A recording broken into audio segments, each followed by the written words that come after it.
لا إله إلا الله لا إله إلا الله لا إله إلا الله لا إله إلا الله. الحمد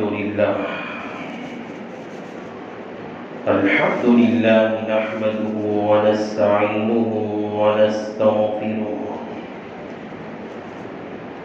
ونؤمن به ونتوكل عليه ونعوذ بالله من شرورنا وأنفسنا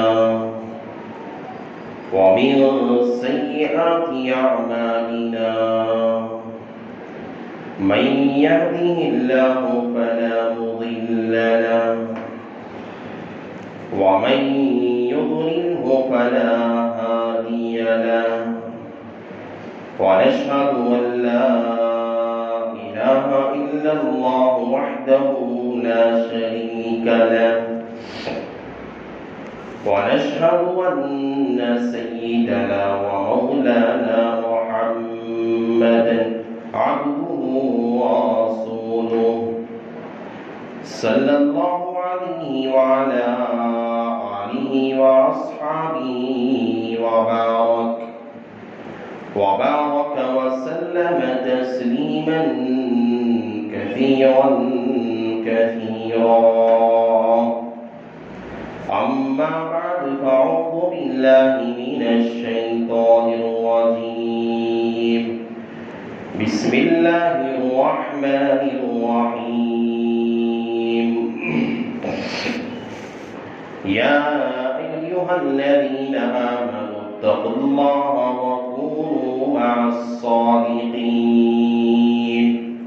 وقال تعالى في موضع آخر ومن يعمل مثقال ذرة خيرا يره ومن يعمل مثقال ذرة شرا يره.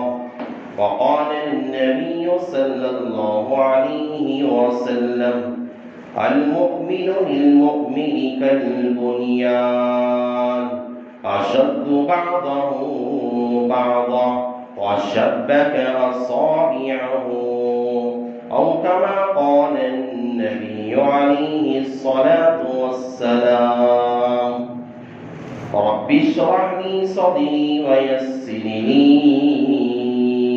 أمري واحلل عقدة من لساني يفقهوا قولي.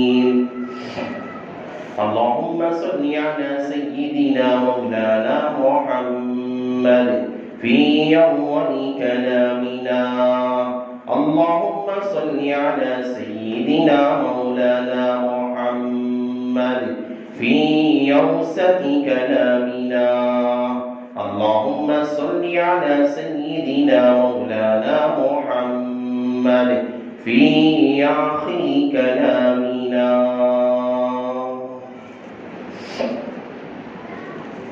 معزز سامعین کرام اور میرا بھائیوں مسلمان بھائیوں،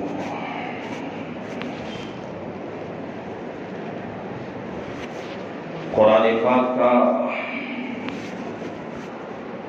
بڑا ہی اعجاز اور اللہ تعالیٰ کی طرف سے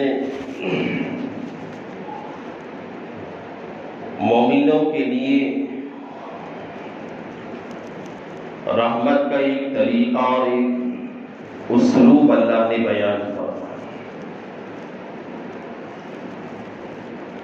میں نے گزشتہ جمعہ حضرات کے سامنے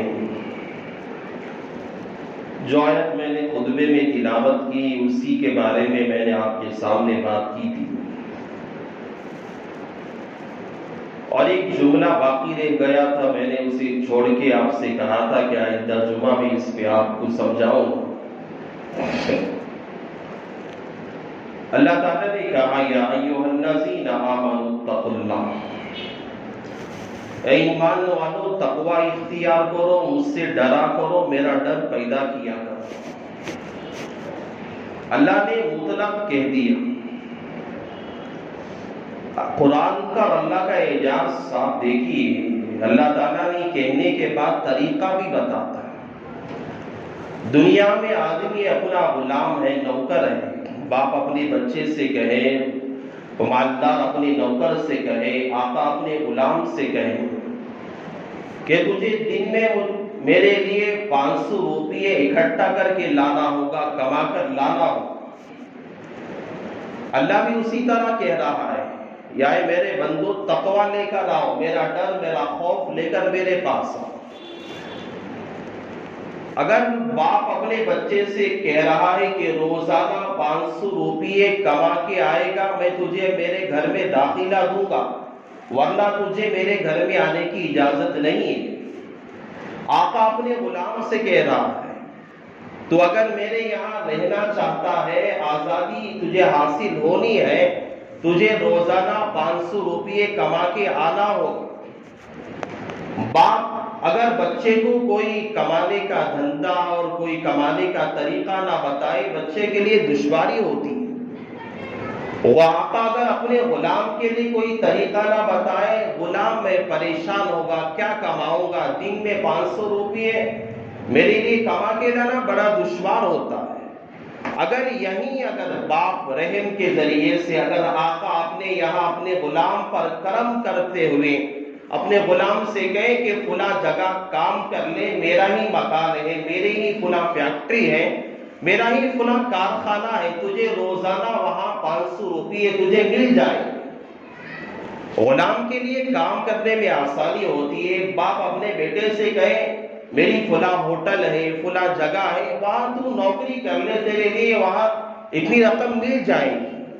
بیٹے کے لیے وہاں روزانہ 500 روپیے اپنے باپ کے گھر میں داخلے کے لے کر آنا اس کے لیے آسان ہو جاتا ہے، اور غلام کے لیے اپنے آقا کے لیے آزادی حاصل کرنے کے لیے اور اس کی سہولت کے طریقے پہ کما کے آنا اس کے لیے آسان ہو جاتا ہے۔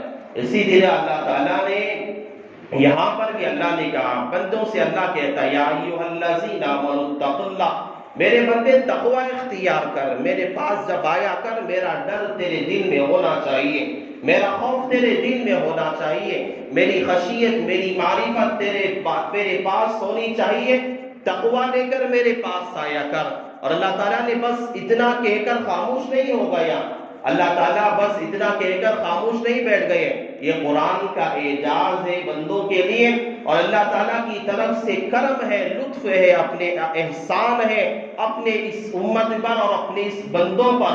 اللہ تعالیٰ نے کہا یا ایھا الذین آمنوا اتقوا اللہ وکونوا مع الصادقین، اگر تو تقوی اختیار کرنا چاہتا ہے، جس طرح ایک رحم و کرم کرنے والا ایک محبوب آقا اپنے غلام پہ رحم کرتا ہے، اسے کمانے کا دھندا بتا کے دیتا ہے، باپ اپنے بچے پہ کام کرتا ہے اور اپنے بچے کو اپنے لاڈیلے کو کام کا دھندا بتا کے دیتا ہے، تو اسی طرح اللہ اپنے بندوں پہ لطف کا معاملہ کرنے والا ہے، احسان کا معاملہ کرنے والا ہے، اپنے بندوں کو بہت زیادہ محبت کرنے والا ہے۔ اللہ تعالیٰ نے اسی لیے کہا وَكُونُوا مَعَ الصَّادِقِينَ، تجھے تقوی چاہیے، تجھے میرا ڈر چاہیے، تجھے میرا خوف چاہیے، تو تجھے میرے محبوب بندے سچوں کے ساتھ صادقین کے ساتھ تجھے صحبت اختیار کرنا پڑے گا۔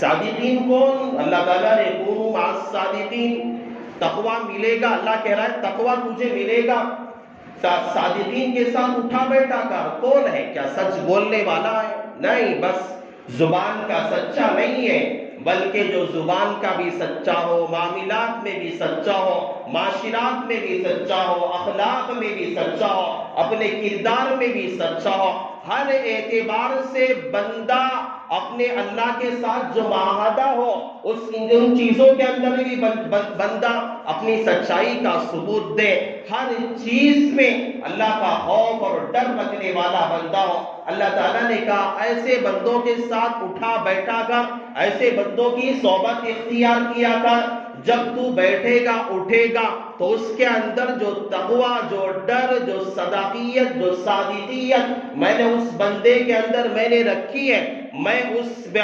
تقوی کو تیرے اندر میں منتقل کرتا چلا جاؤں گا. اس صحبت کی برکت سے تیرے اندر تقوی آ جائے گا اور تیرا مقصد تجھے حاصل ہو جائے گا. اور یہ دین جو ہے ہمارے پاس جو آیا اللہ کے نبی علیہ السلام کے زمانے سے اب تک یہ دین ایسے ہی آیا ہے. یہ دین منتقل ہوتے ہوئے آیا ہے اللہ کے نبی سے صحابہ سے تابعین تابعین. یہ دین اسی طرح منتقل ہوتے ہوئے آیا. حضرت صحابہ نے کس کالج سے پڑھا تھا؟ حضرت صحابہ نے دین حاصل کیا کس یونیورسٹی سے حاصل کیا تھا؟ حضرت صحابہ نے کون سا مدرسہ تھا وہ جس سے حضرت صحابہ نے تعلیم حاصل کی تھی؟ کون سی کالج تھی اور کون سا سرٹیفکیٹ حاصل کیا تھا؟ کون سی ڈگری حضرت صحابہ نے حاصل کی تھی؟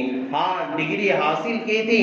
ہاں وہ جو سرٹیفکیٹ حاصل حضرت صحابہ نے کی تھی وہ پیغمبر علیہ السلام کی خدمت میں بیٹھ کر صحبت میں بیٹھ کر ان کے عادات کو ان کے افعال کو اللہ کے نبی کے اخلاق اور کردار کو دیکھ کر جب دیکھتے رہے ایک دوسرے کے ساتھ اٹھتے بیٹھتے رہے اللہ کے نبی علیہ السلام کی صحبت کی برکت سے اللہ تعالیٰ نے صحابہ کرام کے دلوں کے اندر ایسا رنگ چڑھایا صحبت کا ایسا رنگ چڑھایا خدا کی قسم زمین اور آسمان کی آنکھوں نے نہ اس سے پہلے ایسی صحبت کو نہ دیکھا ہے نہ قیامت تک ایسی زمین و آسمان ایسی صحبت کو دیکھ سکتی ہے. اللہ کے نبی نے صحابہ کے ساتھ رنگ چڑھایا دین کا رنگ چڑھایا. جب جا کر حضرات صحابہ کا وہ مقام ملا آپ دیکھیں کہ آپ حضرات صحابہ کی وہ تاریخ بھی ہم پڑھتے ہیں معاملات میں معاشرات میں صحابہ کا کیا حال تھا.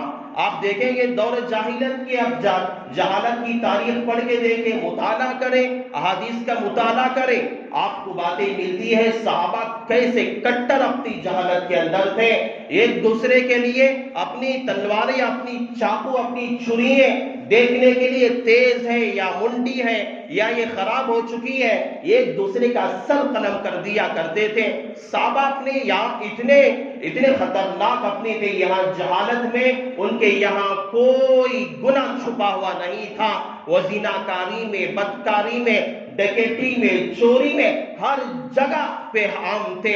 معاملات میں ایک دوسرے کو دھوکہ دینا رشوت کا لینا سودی معاملات کا کرنا ہر جگہ عام تھے. لیکن اللہ تعالیٰ نے اللہ کے نبی علیہ السلام کی صحبت جب لگائی اس صحبت کی برکت سے صحابہ میں ایسی تبدیلی آئی کہ دنیا دیکھتی رہ گئی. وہ صحابہ جو ایک دوسرے کے لیے تلواریں اٹھا کے سر قلم کر دیا کرتے تھے ایک دوسرے کے آپس میں دشمنی ہوا کرتی تھی. جب اللہ کے نبی کے ساتھ اٹھنا بیٹھنا ہوا صحبت ہوئی اللہ کے نبی کی صحبت کا اثر صحابہ پہ پڑا. وہ صحابہ جا کے معاملات میں ایسے پڑے جنگوں میں آتا ہے باپ نے اپنے بیٹے نے اپنے باپ سے کہا حضرت ابوبکر سے ابا جان میں نے جنگ میں دیکھا آپ میرے سامنے آ گئے تھے میں نے باپ سمجھ کے چھوڑ دیا.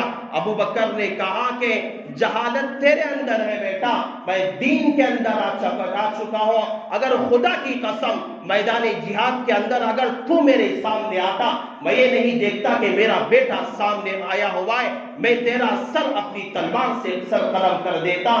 میرے اندر میرے پیغمبر کی محبت میرے دل کے اندر بسی ہوئی ہے. اسلام کی محبت میرے پیغمبر کی صحبت سے میرے اندر بسی ہوئی ہے. اللہ تعالیٰ نے صحابہ کا مقام رضوان اللہ تعالیٰ علیہم اجمعین اصحابی کالنجوم بأیہم اقتدیتم اہتدیتم. اللہ تعالیٰ نے کہا اللہ کے نبی نے کہا میرے صحابہ ستاروں کے مانند ہیں جس کسی کی بھی اقتدا کر لوگے جس ایک صحابی کا دامن پکڑ لوگے راہ راست پہ چلے جاؤ گے صراط مستقیم پہ چلے جاؤ گے سیدھے راستے پہ چلے جاؤ گے. اللہ کے نبی نے صحابہ کو جو بنایا تھا اور صحابہ کو اللہ نے جو مقام اور مرتبہ اللہ نے عطا فرمایا تھا میرے بھائی یہ مقصد یہ طریقہ بس یہ کی ہے کہ صحبت کا اثر بڑا کرتا ہے. اللہ نے ہم سے کہا میرے مومنوں میرے بندوں تقوی لے کر آؤ. تقوی کہاں ملے گا کون سی فیکٹری میں بنتا ہے اور کون سی جگہ ہے جہاں تقوی ملا کرتا ہے؟ کیا کسی پیسے سے خریدنا پڑتا ہے؟ کیا تقوی کو کسی جا کر کسی فیکٹری میں بنوانا پڑتا ہے؟ نہیں، اللہ نے کہا وَكُونُوا مَعَ الصَّادِقِينَ، میرے نیک بندوں کے ساتھ اٹھا بیٹھا کر تجھے تقوی مل جائے گا۔ چوروں کے ساتھ، اچکوں کے ساتھ، جو ہے جواڑیوں کے ساتھ، حرام خوروں کے ساتھ، شرابیوں کے ساتھ اٹھے گا، بیٹھے گا، بے نمازیوں کے ساتھ بیٹھے گا، غیبتوں کی مجلسوں میں جائے گا، اور غلط غلط گانے چلنے والی مجلسوں میں بیٹھے گا، غلط غلط باتیں چلنے والی مجلسوں میں بیٹھے گا، ایک دوسرے کو برا بھلا بولنے والی مجلسوں میں بیٹھے گا، گانجا بیچنے والے لوگوں کے ساتھ صحبت اختیار کرے گا، لڑکیوں کو چھیڑنے والوں کی صحبت اختیار کرے گا، آپس میں غیبتیں جغل خوریاں کرنے والوں کی صحبت اختیار کرے گا۔ تو نماز پڑھے گا، مسجد کے اندر نماز پڑھ کے امام کے پیچھے جائے گا، باہر تیری صحبت کا اثر تجھے پڑے گا، نماز پڑھ کے جائے گا، روزہ رکھ کے جائے گا، باہر شرابی تیرا دوست ہوگا، زانی تیرا دوست ہوگا، جواڑی تیرا دوست ہوگا، سود خور تیرا دوست ہوگا، گانے سننے والا تیرا دوست ہوگا، حرام کھانے والا تیرا دوست ہوگا، جو ہے گانجے کا دھندا کرنے والا تیرا دوست ہوگا، فٹ پاتھوں میں گالیاں دے کر کھڑے ہونے والا دوست ہوگا، کٹ پاکٹ کرنے والا تیرا دوست ہوگا، لوگوں کو دھوکہ دینے والا تیرا دوست ہوگا۔ تیری نماز اس کے اثر سے میرے بھائی نہیں بچا سکتے، تیرے صدقات اس گنہگار سے کے اثر سے نہیں بچا سکتے، یہ تیرے صدقات، تیرے خیرات، تیرے روزے اس گنہگار کے، اس چور کے اثر سے نہیں بچا سکتے، اس کے اثرات سے نہیں بچا سکتے۔ تجھے تقوی لے کر آنا پڑے گا، تقوی اختیار کرنا پڑے گا۔ اللہ تعالیٰ نے کہا وَكُونُوا مَعَ الصَّادِقِينَ، میرے بندوں تجھے تقوی لے کر آنا ہے، گنہگاروں کی صحبت چھوڑنا ہوگا، چوروں کی صحبت چھوڑنا ہوگا، سود خوروں کی صحبت چھوڑنا ہوگا، گالی گلوچ کرنے والوں کی صحبت چھوڑنا ہوگا، چغل خوری کرنے والوں کی صحبتیں چھوڑنا ہوگا، ایک دوسرے کی چہمی گوئیاں کرنے والوں کی صحبتوں کو چھوڑنا ہوگا۔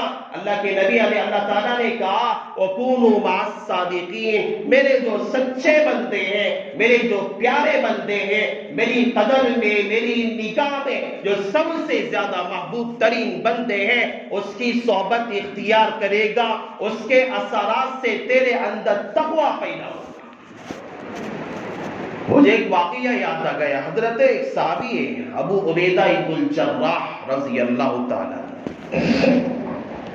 یہ صحابی رسول ہے ابو عبیدہ بن الجراح۔ اللہ کے نبی علیہ الصلوۃ والسلام فرماتے میرے شہید صحابہ میں سے حضرت عمر فاروق کا دور خلافت، دور عہد تھا،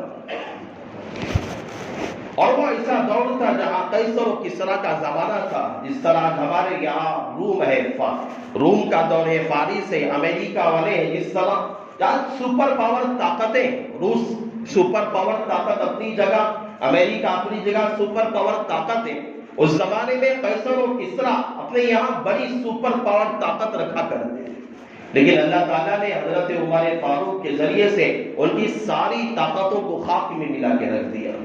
حضرت عمر فاروق کا دور تھا، حضرت عمر فاروق نے اپنے دور خلافت میں ملک شام کا حضرت ابو عبیدہ بن الجراح کو گورنر مطلب ہمارے یہاں جس کا ہندوستان کا وزیر اعظم ہے، امریکہ کا وزیر اعظم ہے، چائنا کا وزیر اعظم ہے، پوری یہاں تو حضرت عمر فاروق رضی اللہ تعالیٰ عنہ نے حضرت ابو عبیدہ بن الجراح کو پورے ملک شام کا وزیر اعظم بنایا۔ بنانے کے بعد حضرت ابو عبیدہ مدینہ سے نکل کر ملک شام آئے اپنی گورنری سنبھالنے کے لیے، اور ملک شام کا ماحول ایسا بنا دیا تھا، ایسا مدینہ کی زمین سبز و شاداب تو نہیں تھی، لیکن ملک شام کی زمین بڑی ہی سبز و شاداب تھی، بڑی نرالی زمینیں تھیں۔ حضرت ملک شام کے اندر ابو عبیدہ نے بڑے خوبصورت ماحول بنا دیا تھا، ہر جگہ گلی میں جاتے بہترین گلیاں بنا دی تھے، بہترین سڑکیں بنا دی تھی، بہترین مکانات کو تعمیر کر دیا تھا اور فقیروں کے لیے، یتیموں کے لیے، مسکینوں کے لیے بہترین انتظامات، بہترین مکانات کا حضرت ابو عبیدہ ابن الجراح نے انتظام کر دیا۔ عمر فاروق رضی اللہ تعالیٰ امیر المؤمنین تھے اپنے زمانے کے، حضرت نے سوچا چلو ملک شام جا کر آئیں گے۔ مدینہ سے حضرت کا سفر ہوا، حضرت عمر ابن الخطاب رضی اللہ تعالیٰ مدینہ سے ملک شام آئے۔ ملک شام جب آئے، حضرت عمر فاروق کو دیکھ کر ملک شام کا علاقہ تعجب کرنے لگے، ارے اتنا بہترین علاقہ بن چکا ہے، جس کی گلیاں اتنی صاف ہیں اور جن کے مکانات اتنے بہترین ہیں، نظام اتنا بہترین ہے، کوئی فقیر کے لیے مسکین پریشان نہیں ہے، یہاں سب کا انتظام بہترین ہے۔ اور دل میں خیال لے آیا اتنا بہترین ملک شام کا نظام ہے تو یہاں کا گورنر اور یہاں کا وزیر اعظم جو ابو عبیدہ کو جو میں نے بنا کے بھیجا، اس کا مکان کتنا بہترین ہوگا اور اس کے یہاں کھانے کی کتنی بہترین چیزیں ہوگی اور اس کے یہاں عیش و عشرت کے کیا کیا سامان مہیا ہوگی، چلو دیکھتے ہیں۔ حضرت عمر فاروق نے کہا کہ مجھے یہاں کے گورنر کے گھر کو جانا۔ ابو عبیدہ ابن الجراح کو بلایا گیا، حضرت ابو عبیدہ آئے، امیر المؤمنین میرا مکان آپ کی آنکھوں کے دیکھنے کے لائق نہیں۔ حضرت عمر فاروق نے کہا کہ نہیں، مجھے آپ کا مکان تو دیکھنا۔ حضرت ابو عبیدہ فرماتے ہیں میں نے اپنے امیر المؤمنین حضرت عمر فاروق کو لے کر چلا، چلتے گئے، شہر ختم ہو گیا، ملک شام کی سرحدیں ختم ہو گئی، آگے چل رہے ابو عبیدہ، پیچھے امیر المؤمنین اور خلیفۃ المسلمین حضرت عمر فاروق چل رہے ہیں، پورا شہر ختم ہو گیا، جنگلات شروع ہو گئے۔ عمر فاروق نے کہا کہ اے ابو عبیدہ تیرا مکان کہاں ہے، شہر ختم ہو چکا ہے۔ ابو عبیدہ نے کہا کہ اے امیر المؤمنین ابھی تھوڑی ہی فاصلے پہ ہے، میرے اپنے مکان کو لے جانا۔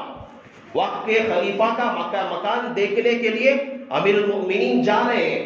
حضرت ابو عبیدہ نے دیکھا کہ حضرت عمر فاروق چل کے تھک چکے ہیں، تو اپنے مکان پر جب لے کر گئے، تھک چکے تھے، جنگل کے بیچ درمیان میں جہاں بیابان علاقہ تھا وہاں تھا، دیکھا کہ یہ جو ہے جھوپڑی بنی ہوئی ہے، چھوٹی سی جھوپڑی ہے۔ حضرت عمر فاروق نے پوچھا کہ یہ مکان کس کا ہے، کون سا غریب یہاں رہتا ہے، کس مسکین کا یہ مکان ہے؟ ابو عبیدہ نے کہا ہے امیر المؤمنین یہ مکان میرا ہی مکان ہے۔ حضرت عمر فاروق نے جب دیکھا حیران ہو گئے، ششتر ہو گئے اور اس جھوپڑی کے اندر داخل ہوئے، دیکھا کوئی ساز و سامان نہیں ہے، بس مصلی بچھا ہوا ہے اور مصلی کے پاس کوئی کھانے پینے کی چیزیں کوئی نہیں، کا کچھ بھی نہیں ہے۔ حضرت عمر فاروق نے ابو عبیدہ سے پوچھا اے ابو عبیدہ تیری زندگی کیسے چلا کرتی ہے، تو کیسے اپنی زندگی گزارا کرتا ہے؟ ابو عبیدہ اوپر سے ایک اپنے اوقاف سے ایک اپنے پیالے کو اٹھایا، اس میں پانی بھرا ہوا تھا اور اس پانی میں روٹیاں بھیگی ہوئی تھی۔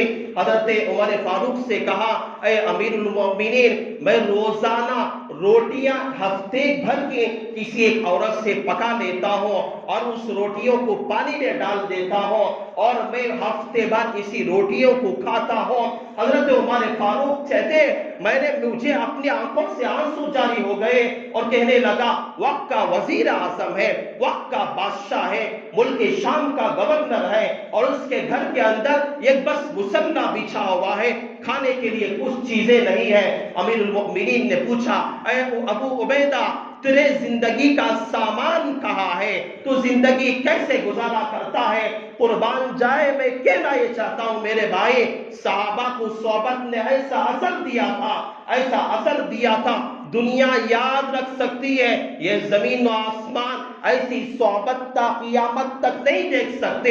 حضرت ابو عبیدہ ابن الجراح نے کہا اے امیر المؤمنین یہ میرا ایک پیالہ اور یہ مصلی مجھے قبر کے گڑھے تک پہنچانے کے لیے مجھے کافی ہے۔ حضرت ابو عبیدہ سے امیر المؤمنین نے کہا اے ابو عبیدہ میں پریشان تھا جب میں ملک شام کے اندر آیا، میں جب تیرے اس شہر کو دیکھا، یہاں عالیشان مکانات کو دیکھا، میں ڈر گیا کہ کہیں پیغمبر کی صحبت سے تو کہیں روٹ نہ گیا ہو، مجھے ڈر آ گیا تھا میں اسی لیے میں تیرے مکان کو دیکھنے کے لیے آ گیا۔ یہ حضرات صحابہ تھے۔ حضرات صحابہ کے اندر وہ عیش و عشرت کو چھوڑنے پہ مجبور کرنے والی پیغمبر کی صحبت تھے۔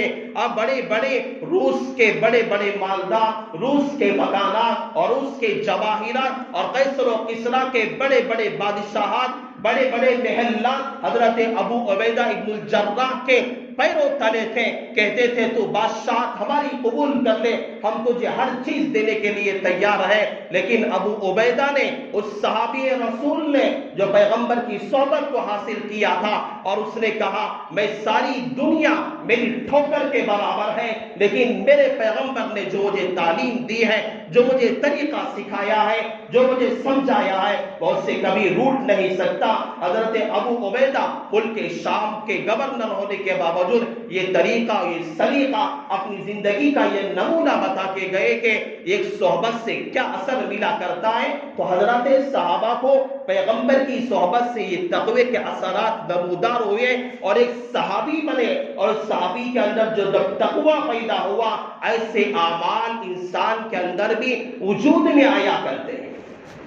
اور آدمی اگر غلط صحبت اختیار کرتا ہے، غلط صحبتیں اختیار کرتا ہے، اس کی صحبتوں کا اثر بھی انسان پہ بڑا برا پڑتا ہے۔ سب سے زیادہ ہم اپنے بچوں کو غلط صحبتوں سے بچائیں، اپنے بچوں کی حفاظت کریں۔ بچہ ہمارا ہے اور ہمارا خون ہے، ہماری یہ نسل ہے، ہم اپنی نسل کی حفاظت کرنا ہے۔ میرا بچہ کس کے ساتھ اٹھتا بیٹھتا ہے، گھومتا ہے، پھرتا ہے، اس کی دوستی کن لوگوں کے ساتھ؟ آپ اپنے بچوں کو ڈراتے ہوگے، سمجھاتے ہوگے، آپ تعلیم دیتے ہوگے، آپ قرآن پڑھاتے ہوگے، آپ اچھی اسکولوں میں، کالجوں میں آپ بہترین انتظام تعلیم کا کیے ہوں گے، لیکن آپ دیکھو اپنے بچوں کی جو ہے جوڑدار، اس کی صحبت کن بچوں کے ساتھ، کیسی صحبت وہ لگا رہا ہے، کن لوگوں کے ساتھ اس کا اٹھنا بیٹھنا ہے، کن لوگوں کے ساتھ اس کا میل جول ہے، وہ دیکھا کرو۔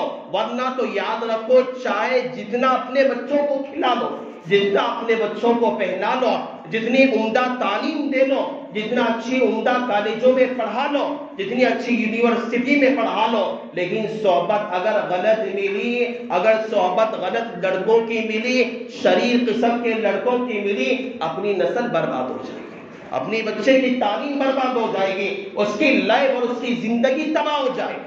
آپ سمجھ رہے ہوں گے، میرا بچہ تو بہت اچھا ہے، اسکول وقت پہ چلا جاتا ہے، تعلیم و مدرسہ وقت پہ، مکتب وقت پہ چلا جاتا ہے، قرآن پڑھ لیتا ہے، لیکن ماں باپ کے لیے بچوں کا کس کے ساتھ اٹھنا بیٹھنا ہے، یہ بھی اس کے لیے بہت سوچنا اور دیکھنا اور اس کی نگرانی کرنا ماں باپ پہ بھی بہت بے حد ضروری ہوتا ہے۔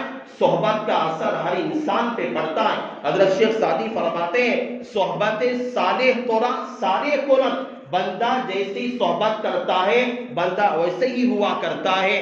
صحبت طالح تورا طالح کنن، نیک لوگوں کی صحبت اختیار کرے گا نیک بنے گا، بد لوگوں کی صحبت اختیار کرے گا، بروں کی صحبت اختیار کرے گا تو برا انسان بن جائے گا۔ میں کہنا یہ چاہتا ہوں، آپ نماز پڑھ لیں، خیرات کر لیں، صدقہ دے لیں، لیکن بروں کی صحبت جب تک نہیں چھوڑتے تقویٰ نہیں پیدا ہوتا، تقویٰ ہرگز نہیں پیدا ہو سکتا۔ تقوی کے لیے سب سے پہلے چاہے جتنا بھی ہمارا جگری دوست کیوں نہ ہو، جتنا بھی ہمارا بچپن کا دوست کیوں نہ ہو، اگر وہ غیبتوں کی مجلس میں بیٹھتا ہے، گالی گلوچ کرتا ہے، فلمیں دیکھتا ہے، گانے سنتا ہے، غلط غلط باتیں بولتا ہے، غلط غلط جگہوں پہ جاتا ہو، بس اس کی صحبت ترک کر دو، بس سلام پیام اس کے ساتھ باقی رکھ لو، زیادہ اس کے ساتھ گھومنا پھرنا سب ترک کر دو۔ اس کے بعد کیا ہے، تمہارے لیے نیک لوگوں کی صحبت اختیار کرنا پڑے گا۔ اور آج کے ماحول میں نیک لوگ کون ہیں؟ ماس صادقین کون لوگ ہیں؟ کہ ہر آدمی جو اپنا یہاں لمبا کرتا پہن کر پگڑی ڈال کے آ گیا، کیا یہی صادقین میں سے ہے، سچے لوگوں میں سے ہے؟ کیا اللہ کا کلام اسی سے مخاطب ہے؟